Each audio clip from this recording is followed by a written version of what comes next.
Elul is a month-long holiday, or Hol month, that marks the end of one Jewish year and helps to transition into the beginning of a new one.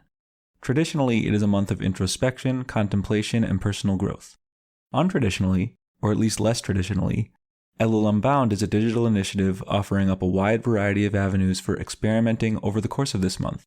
Sign up to join Elul Unbound's email list and learn more about all of Elul Unbound's offerings by heading to judaismunbound.com/ELUL.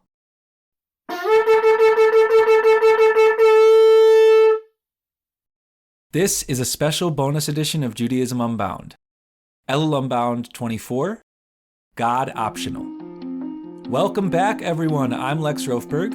And I'm Wendy Bernstein-Lash.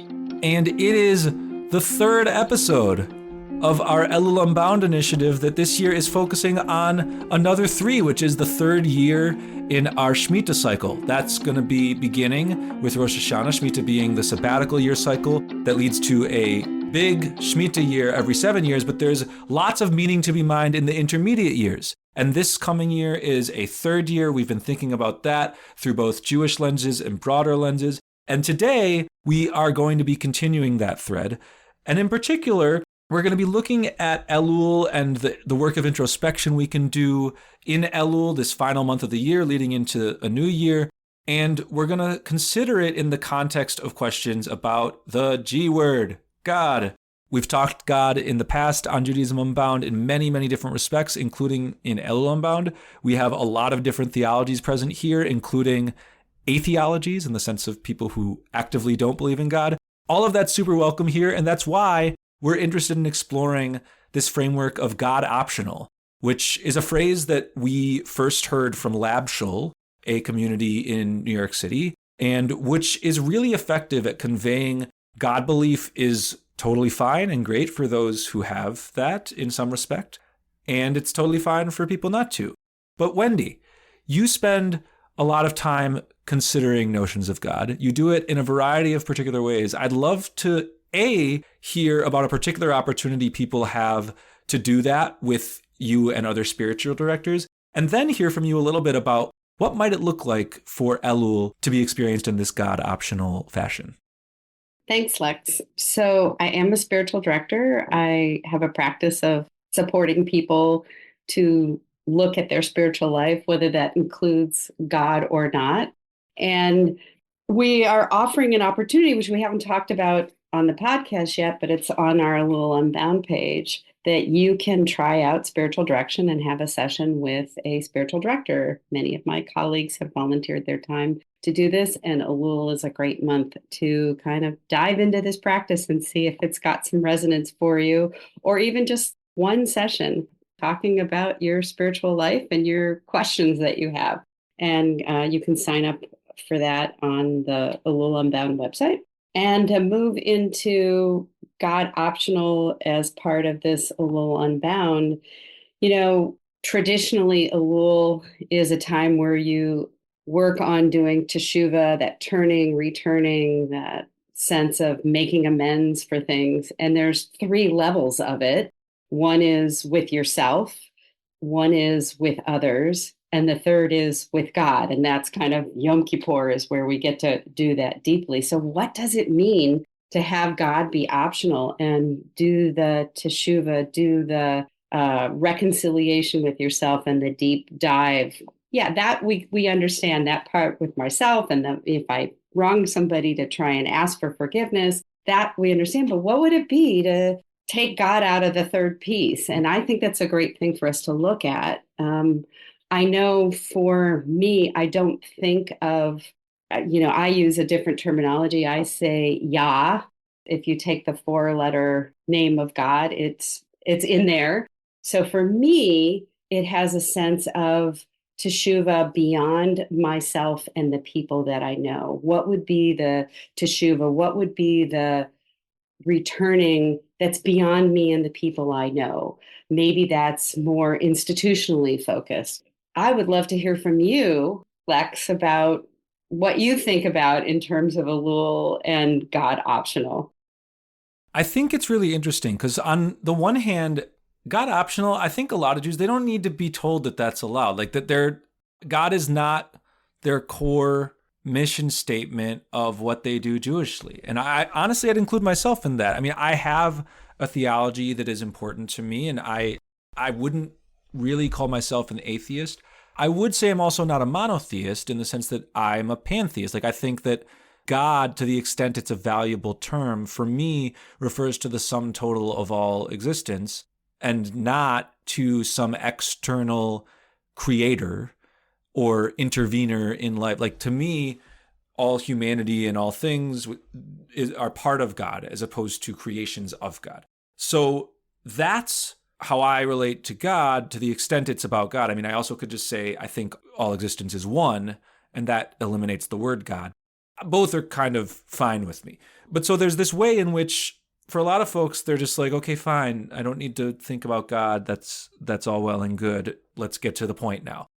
On the other hand, I think Rosh Hashanah and Yom Kippur, so the holidays that Elul leads into and is traditionally kind of bracketed with. The liturgy, traditionally, has some really problematic, in my view, theologies.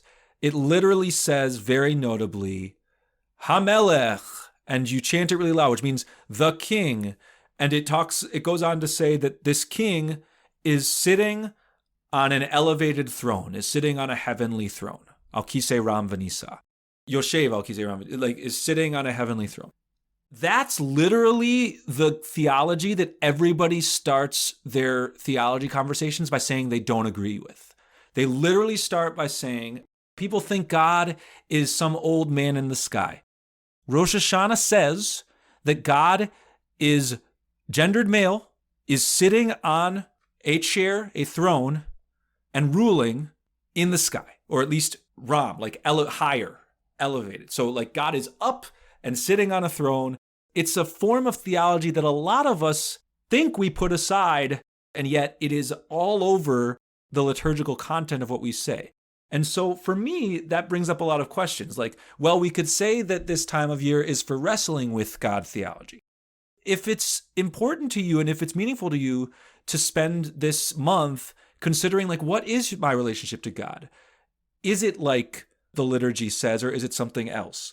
Do I believe in God at all? That's a great use of this month. And we can do teshuvah work. We can do introspection work. We can think about our relationships with other human beings. And it doesn't need to be that it's not about God. It could just be, it is about that reflection work. So I'm pulled in a lot of directions on this. On the one hand, God optional is like very intuitive to people. On the other, it's like deeply radical given the liturgy we have. So how might we tackle this, Wendy?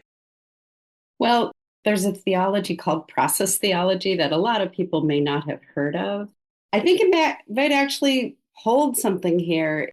It's kind of a non-God theology to me, that how we are and how we act is a reflection of the divine. We have an opportunity in any moment to take a path of something that is probably not either good for us or somebody else or the planet, or the path that is accepting that, I want to be the best person that I can be. And in that moment, that's the God moment. Like, if you choose, it's always there for you. If you choose to do what's really good, then you're Godding. You're embodying the divine. For me, it holds some way of, I don't really think of God as a something, or unless sometimes when I'm challenged, I'm like, I do pray, but I want to be the best me that I can be. And that feels like if we all did that, we bring about kind of godliness. We bring about a better world. We make the world a better place versus a less better place. And so I think that's a way that I know I can hold it.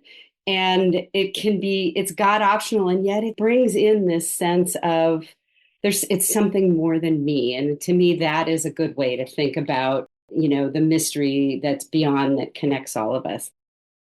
Yeah. I mentioned in an earlier Elul conversation that I'm spending Tuesdays this month trying to set aside particular ritual time, because Tuesday is the third day of the week, Sunday, Monday, Tuesday, and this is the third year. So it's kind of like a practice for that broader third year we're entering.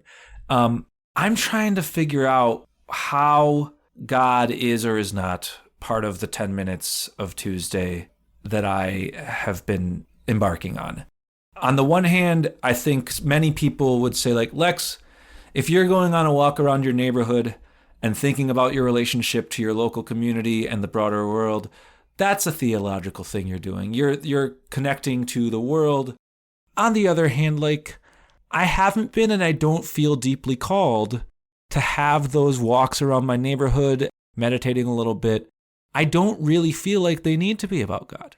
I don't feel like I need to translate them so that whatever I'm doing is a theological act when it's not necessarily, or at least it's not primarily. And so it's funny, like even the framework of this episode, it's like, it's a not. God optional is to say God does not need to be part. It's not a requirement. Part of me wishes we could just talk about what Elul should be, independent of what it should not be. And there is a problem with teshuva, right? Like if the primary framework for repentance, for righting our wrongs, is that there is a God that is determining whether we are destined for a book of life or not. If the reason for repentance is that it makes God happy and sorts you into the good side, that actually kind of suggests that you're not doing the teshuva for the person that you're like you're not doing it to right the situation with the person you have wronged. I would prefer, with my own personal set of theologies and politics and otherwise, I would like to conceptualize teshuva as something we're doing not at all for the sake of getting something or getting placed into some good realm with a God that judges in that way, but rather because it is the right thing to do to consider what we've done wrong and to try to do better in the future and communicate that we're trying to do it better in the future to the people we've wronged. So I think that this God optional piece, it may actually be kind of an imperative for those of us who want teshuva to be centered on those who have been harmed and not on the person who has done harm, trying to sort of move from a place of being judged or punished for that harm to a place where they're forgiven. I would imagine that many people are challenged, even if they have a theology of this judging God on high and who shall live and who shall die. That's in our liturgy.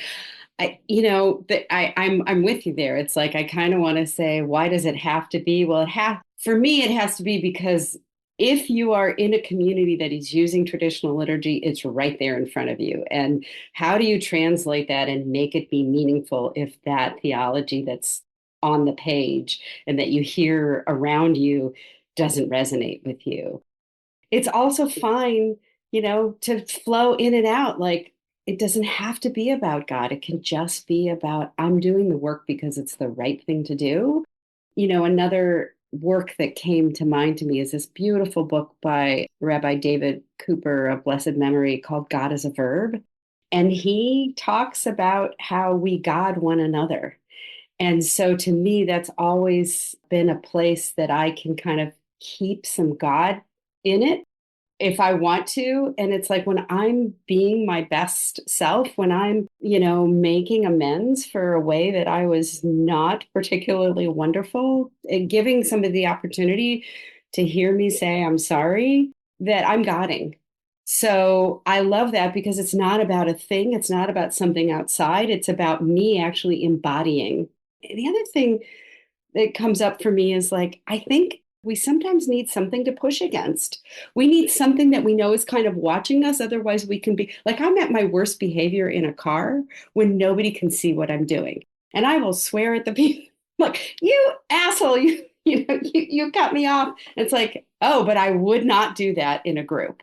I need to know that there's kind of a sense that I'm going to be held accountable beyond myself. And I don't want to completely get rid of that.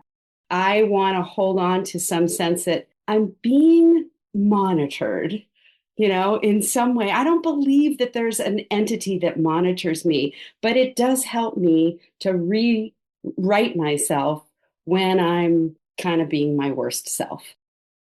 Rewrite. I like that. I'm not sure whether that should be spelled re and then WRITE or re and then RIGHT. Like it's both. That's the beauty of verbal communication, is it can be two spellings. rewriting ourselves in the sense of recreating ourselves, retelling our story, and rewriting, like right-sizing or reorienting. That's a beautiful dual teaching of what teshuvah might be. I kind of want to translate teshuvah out loud as rewriting. In written form, it's less fun because then you have to choose which or put both. Anyway, I want to add just a quick famous story that's, I don't remember who it's attributed to, but a traditionalist rabbi at some point was asked, and I don't know if this happened or if it's just like a mythic story, but it could have happened. A traditionalist rabbi was asked, like, can we learn anything from atheists? Like, what do we do about atheist Jews? Because there's lots of them. And the response of this very traditionalist rabbi was, when atheists do a mitzvah, when atheists do something commanded Jewishly or do a good deed, however we want to translate that, when atheists do the right thing, they're doing it for no reason other than it's the right thing. There is not a notion that they're going to receive some reward.